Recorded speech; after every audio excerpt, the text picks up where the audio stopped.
बिस्मिल्लाहिर्रहमानिर्रहीम। अस्सलामुअलैकुम वरहमतुल्लाहि वबरकातुहू। अज़ीज़ तलबा व तालिबात, ये हमारा लेक्चर नंबर 7 है और हमारा चैप्टर का नेम केमिकल इक्विलिब्रियम है। और हम जो टॉपिक आज डिस्कस करने जा रहे हैं वो है equilibrium constant and it's units. तो चलिए बुक की जानब बढ़ते हैं। Equilibrium constant and it's units.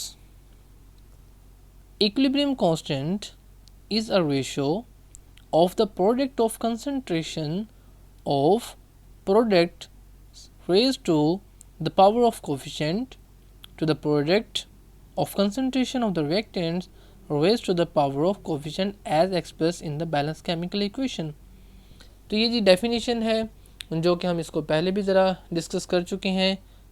Last lecture में भी हमने इसको डिस्कस किया। इसके अलावा आपको कंसंट्रेशन का केमिस्ट्री लैब के अंदर आपको दिखाया ये कंसंट्रेशन किस तरह होती है। Mole per decimetre cube is equal to 1 litre होता है। और एक्टिव मैसेज भी जनरली हम इसी को कंसीडर करते हैं, इसकी कंसंट्रेशन को, जो कि होती है हमारे पास ए मोल पर डेसीमीटर क्यूब, यानी कि 1 लीटर के अंदर किसी चीज़ के कितने मोल जो है वो मौजूद हैं। ठीक है, तो अब क्या करना है, उनको आपने मल्टीप्लाई करना है। किसको जी? प्रोडक्ट के। तो आपने ऊपर लिखना है उसको raise to the power of coefficient. जो कोफिशेंट होंगे वो क्या थे हमारे पास, नंबर ऑफ मोल्स से, उनको हमने पावर के ऊपर लिखा था। ठीक है, पावर में लिखा था। और नीचे जो था हमारे पास क्या थे, रिएक्टेंट्स थे, और उनकी जो पावर्स थी वो भी नंबर ऑफ मोल, जो कि बेसिकली कोएफिशिएंट्स होते हैं बैलेंस केमिकल इक्वेशन में। कोएफिशिएंट क्या होते हैं, जिस तरह हमारे पास कल हमने ए, इधर मैं राइट करने लगा था, ए पढ़ा था ना।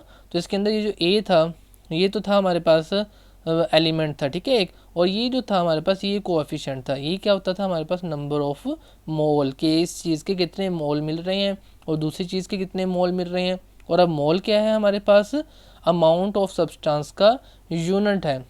ठीक है, जिस तरह आपने कोई चीज़ बनानी हो, पकोड़े बनाने हैं जी, मज़े के पकोड़े बनाने हैं। ठीक है, तो आपके अंदर उसके अंदर क्या डालेंगी, आधा किलो जनाब ये बेसन है, इसके अंदर जो है वो इतना बहुत थोड़ा सा मिकदार में आपने कोई चीज़ डालनी है।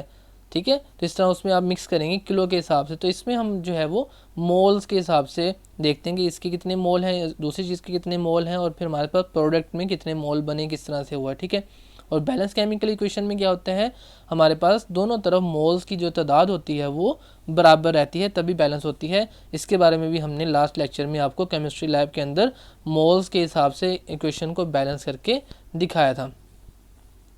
अब बढ़ते हैं जी, नेक्स्ट हमारे पास क्या है, ये तो डेफिनेशन है इजीली वही है, आप इसको याद कर लेंगे। और इसके बाद उसने बताया कि इसको अब जो है वो राइटिंग फॉर्म में लिखा है, प्रेजेंटेशन की फॉर्म में इसको उसने वर्डिंग में लिख के बताया। पहले जो था फार्मूला आपने पढ़ा था केसी का, जो आपने केसी का फार्मूला ड्राइव किया था लास्ट में, वो भी यही था। ठीक है, ये देखें ना, वो क्या था आपके पास, केसी का जो आपने फार्मूला ड्राइव किया था वो था आपके पास केसी इज़ इक्वल टू था आपके पास सी की पावर सी थी, फिर उसके बाद डी की पावर डी थी, और नीचे आपके पास थी ए की पावर ए, और फिर उसके बाद क्या था, बी की पावर बी थी। तो ये वाला जो अभी हम पढ़ रहे हैं ये भी यही चीज़ ही लिखी हुई है, लेकिन वर्डिंग में। ठीक है, ये लिखा हुआ है, देखें, इसको पहले मिटा लेते हैं। लिखा हुआ है जी प्रोडक्ट, ऊपर जो केसी की मैं वैल्यू पढ़ रहा हूँ, लिखा हुआ है product of concentration of products raise to the power of coefficient. तो हमने देखें कोफिशिएंट्स को ऊपर लिखा पावर में। ठीक है, और नीचे क्या होगा हमारे पास, product of concentration of reactants raise to the power of coefficients, यानी जो उनके कोफिशिएंट्स थे उसकी पावर से में लिख दिए, और आपस में किनको मल्टीप्लाई किया था, रिएक्टेंट्स को, जो कि ए और बी थे। और जो हमारे पास नोमिनेटर में हमने किसको रखा है, प्रोडक्ट्स को, जो कि हमारे पास कौन सी थी, सी और डी। तो अब बढ़ते हैं जी नेक्स्ट है हमारे पास, इट इज़ कन्वेंशनल। कहते हैं कि ये कन्वेंशन है। अब कन्वेंशन क्या चीज़ होती है जी, ये भी ज़रा गौर से समझ लें, अगली क्लासेस में बड़ा आपको समझ आएगा, हर जगह पे आप कन्वेंशन पढ़ेंगे। कन्वेंशन की इजी जो एग्जांपल है वो ये है कि आपका नाम एक कन्वेंशन है। ठीक है जी, अब नाम किस तरह आपका कन्वेंशन है, देखें, जब आप पैदा हुए तो आपका जो नाम है, फ़र्ज़ करें आपका नाम जो है वो रख दिया अकबर।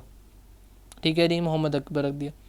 अब क्या हुआ, ये मोहम्मद असगर रख दिया, ठीक है, अली तलहा जो भी रख दिया। तो अब क्या हुआ कि आपको अभी उसी नेम से पुकार रहे हैं। अगर कोई आपसे पूछे कि ये नेम आपका भी क्यों है, बताएं क्यों है, तो आप कहेंगे भी क्यों की क्या बात हुई, ये तो अब्बू ने मेरे रखा है या घर वालों ने मिल के रखा है, मामी ने, किसी दादी ने, दादा ने, नाना या नानी ने, ठीक है, या किसी मेरी बड़े भाई ने, बड़ी बहन ने रखा है। तो इसी तरीके से ये कन्वेंशन है, रिवाज है, ठीक है। क्या रिवाज है, to write the product as a numerator. तो आप कई जगह पे जो है वो फिजिक्स में, केमिस्ट्री में, मैथ में कन्वेंशनल करंट होता है, कन्वेंशन के बारे में पढ़ेंगे। तो ये होता है कि जब कोई चीज़ नई प्रोड्यूस होती है तो जब साइंटिस्ट पहली दफ़ा उसका नेम रखते हैं या उसको कहते हैं कि ये चीज़ ऐसे करेंगे, तो वो फिर एक रिवाज बन जाता है, तो उसे कहते हैं convention.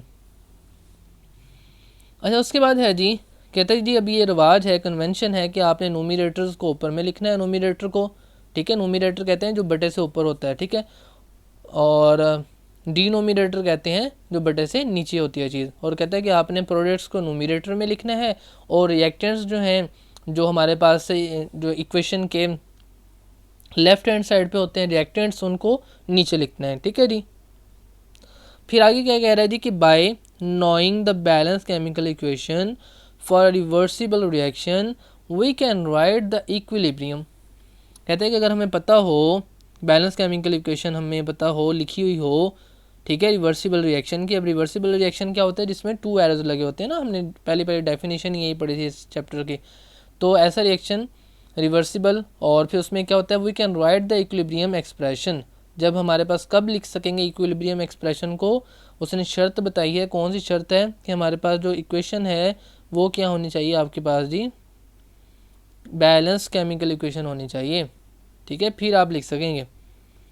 Thus we calculate the numerical value of by putting actual equilibrium concentration of reactants and products into equilibrium expression। तो कहता है फिर हम क्या करेंगे, कैलकुलेट कर सकेंगे उनकी एक्चुअल इक्विलिब्रियम कंसंट्रेशंस को, कैसे, रिएक्टेंट्स और प्रोडक्ट्स की जो वैल्यूज़ होंगे उनको एक्सप्रेशन के अंदर, इक्विलिब्रियम एक्सप्रेशन जो आपने लास्ट लेक्चर में हमने मिल के जो है वो किया था, ड्राइव किया था, तो उसके अंदर पुट करके हम इसकी निकाल सकते हैं वैल्यू को। कौन सी वैल्यू को निकाल सकते हैं, एक्चुअल जो हमारे पास इक्विलिब्रियम कंसंट्रेशन होंगे उनको फाइंड आउट कर सकते हैं। The value of Kc depends only on temperature, it does not depend on the initial concentrations of the reactants and the products.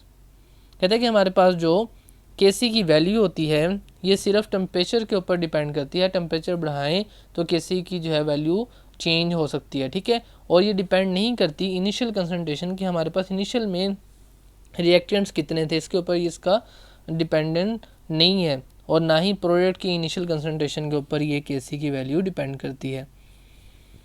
फिर है जी कि few problems have been solve to make the concept clear. तो कहता है कि अभी जो है आपको मज़ीद कंसेप्ट आपका क्लियर करने के लिए हम कुछ जो प्रॉब्लम्स हैं हमारे पास उनको सॉल्व करने जा रहे हैं। प्रॉब्लम जो होती है मसला, ठीक है जी, प्रॉब्लम अब छोटे छोटे मसले हैं उनको अब सॉल्व कर देगा ये। तो देखें कह रहा है कि Kc हैज़ नो यूनिट। कहते हैं कि Kc का हमारे पास कोई यूनिट नहीं है, इधर मैं पढ़ रहा हूँ, Kc has no units in reactions with equal number of moles on both side of the equation. कहते हैं कि Kc का कोई भी यूनिट नहीं होगा, कब नहीं होगा, जब हमारे पास जो है इक्वेशन, केमिकल जो इक्वेशन होगी वो बैलेंस होगी। जब केमिकल इक्वेशन बैलेंस होगी तो जितने नंबर ऑफ मोल्स हमारे पास लेफ्ट हैंड साइड पे होंगे रिएक्टेंट्स के, उतने ही नंबर ऑफ मोल जो है हमारे पास राइट साइड पे होंगे प्रोडक्ट के। तो फिर जब हमारे पास रेशो के अंदर होता है क्या है, सेम चीज़ की रेशो होती है हमेशा, ठीक है। तो हमारे पास जो है ऊपर भी से होगा वही उतने ही यूनिट होंगे, नीचे भी उतने ही होगा, तो फिर आपस में कैंसिल आउट हो जाएंगे और हमारे पास उसका कोई यूनिट नहीं आएगा। कब, जब हमारे पास नंबर ऑफ मोल्स इक्वल होंगे, बराबर होंगे, यानी कि हमारे पास इक्वेशन जो होगी बैलेंस होगी। फिर उसके बाद कहता है this is because concentration unit cancel out in the expression for Kc e.g. For the reaction. For example अब मिसाल दे रहा है वो रिएक्शन की, और ये वाला कौन सा रिएक्शन है, इससे आप बहुत अच्छी तरह फैमिलियर हैं, आपको पिक्स भी दिखाई थी इसकी जब मैंने लेक्चर दिया था कि पर्पल कलर हमारे पास जो होता है वो होता है शुरू में H2 + I2 जब मिलता है, और फिर जब पर्पल कलर जो है वो फेड होना शुरू हो जाता है, ठीक है। और फिर दोबारा से जब उसे हम देते हैं तो हीट करते हैं तो फिर दोबारा से वो आना शुरू हो जाता है। तो इसमें क्या है जी, देखें लिखा हुआ है कि H2 + I2 मेक 2HI, और आप देखें कि प्रोडक्ट की जो है वो ऊपर उसने राइट की हुई है, ठीक है, एक्टिव मास यानी कंसनट्रेशन जो उसने स्क्वायर ब्रैकेट के अंदर लिखी है। और ये जो आपको पावर 2 नज़र आ रही है इसकी, ये क्या है, नंबर ऑफ़ मोल जो ये 2 थे, कोएफिशिएंट था, वो आप उसने पावर के ऊपर लिखा। और इसके नीचे जो है वो रिएक्टेंट्स आ गए हैं, और रिएक्टेंट्स को भी स्क्वायर ब्रैकेट के अंदर लिखा है जो कि एक्टिव मैसेज हैं, यानी कि हमारे पास इसकी मोल per decimetre cube concentration show करता है, ठीक है। तो ये उसने H2 और I2 जो था इनको मल्टीप्लाई करके रिएक्टेंट्स को नीचे और प्रोडक्ट को ऊपर और इसकी पावर के अंदर 2 लिख दिया। अब इनकी पावर्स क्यों नहीं आई भी 1 1, भाई कुछ ना हो तो पावर 1 होती है, तो लिहाजा लिखने की ज़रूरत ही नहीं थी। H2 के साथ यहाँ पे कुछ ना हो तो कितना होना था, 1, तो लिहाजा इधर पावर 1 लिखें चाहे ना लिखें। तो अब देखें ये जो ब्रैकेट उसने लगाई हुई है, ये हमने जब कल केमिस्ट्री लैब के अंदर मैंने दिखाया था आपको प्रैक्टिकल, तो उसके अंदर क्या लिखा हुआ था भला, कुछ इस तरह से लिखा हुआ था, देखें ज़रा, आप पिछला भी देख सकते हैं, मोल पर लीटर, और मैंने बताया था लीटर किसके इक्वल होता है, डेसीमीटर क्यूब के। तो लिहाजा हमारे पास इसको क्या यूनिट हुआ, मोल पर डेसीमीटर क्यूब, ठीक है, MOL मोल और DM के ऊपर -3। तो लिहाजा देखें मोल पर डेसीमीटर क्यूब ऊपर लिखा उसने, और उसका क्या आ गया, स्क्वायर, क्योंकि HI का हमारे पास स्क्वायर है तो इसका भी क्या हो गया, स्क्वायर। और नीचे भी 1 मोल पर डेसीमीटर क्यूब H2 का, और दूसरा मोल पर डेसीमीटर क्यूब जो है वो कंसनट्रेशन का यूनिट है तो वो I2 का। और हमारे पास ऊपर देखें स्क्वायर है, यानी 2 टाइम इसे राइट कर सकते हैं, नीचे 1 1 टाइम है तो इससे कट गया। और हमारे पास क्या यूनिट में हमारे पास मिला जी, नो यूनिट, कोई यूनिट नहीं मिला। उसके बाद है for reactions in which the number of moles of reactants and products are not equal. अब अगर बराबर ही नहीं होंगे तो फिर कटेंगे कैसे ऊपर नीचे, और अगर कटेंगे नहीं पूरे पूरे तो कोई ना कोई बच जाएगा, और जब बच जाएगा तो फिर उसका यूनिट बन जाएगा। बैलेंस केमिकल इक्वेशन की of course have units, for example for the reaction. अब वो ऐसे रिएक्शन की बेटा एग्जांपल देने लगा है जिसके अंदर वो पूरे के पूरी कटिंग नहीं होगी, और हमारे पास क्या होगा, जो है उसका यूनिट होगा।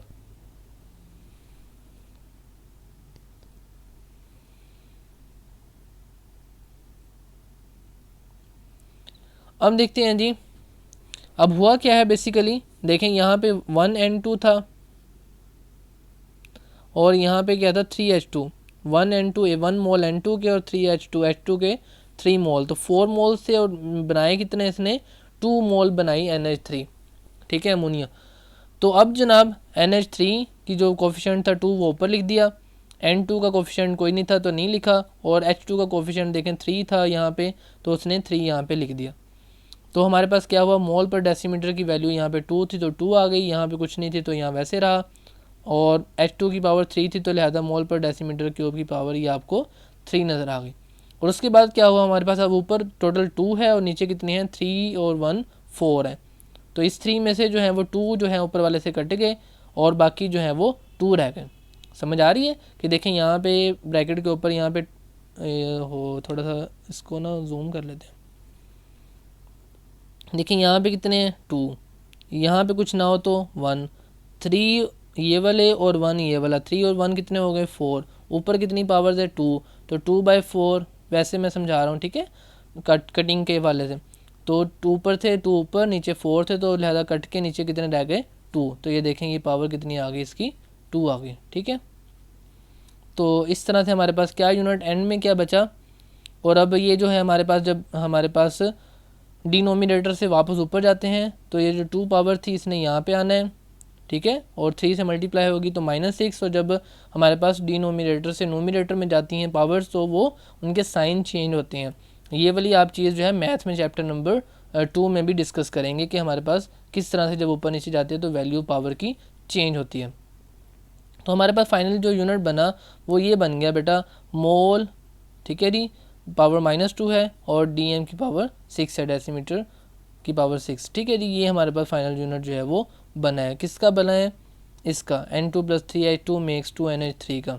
क्यों बना है, क्योंकि इसके नंबर ऑफ मोल्स इक्वल नहीं है, इस तरफ 1 और 3 है, टोटल 4, और उस तरफ हमारे पास 2 मोल जो है NH3 बनी है। तो जी अभी तक के लिए इतना ही इस लेक्चर में। नेक्स्ट जो है एग्जांपल नंबर हमारे पास 9.1, 9.2 और 9.3 को इंशाल्लाह नेक्स्ट लेक्चर में डिस्कस करते हैं। और आपने अब करना क्या है, इसका ये अहम क्वेश्चन होता है। तो आपने जनाब एक तो इसका डेफिनेशन करनी है इक्विलिब्रियम कांस्टेंट की, ठीक है, यहाँ से लेकर यहाँ तक, ठीक हो गया। और उसके बाद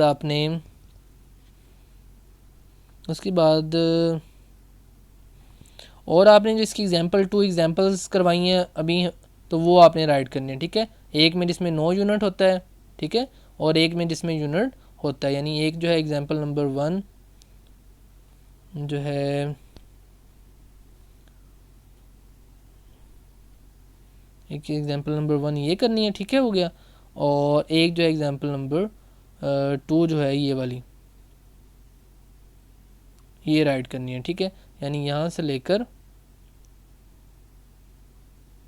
यानी आपने यहाँ से लेकर और कहाँ तक राइट करना है, यहाँ तक, ठीक है। क्वेश्चन डेफिनेशन और समझ आ गई आपको। और ये जो आपने अंडरस्टैंडिंग हासिल की है इसको याद रखना है, और इसको हम नेक्स्ट जो है वो यूज़ करेंगे। मिलते हैं जी नेक्स्ट लेक्चर में। अल्लाह हाफिज़। अस्सलाम वालेकुम वरहमतुल्लाहि वबरकातुहू।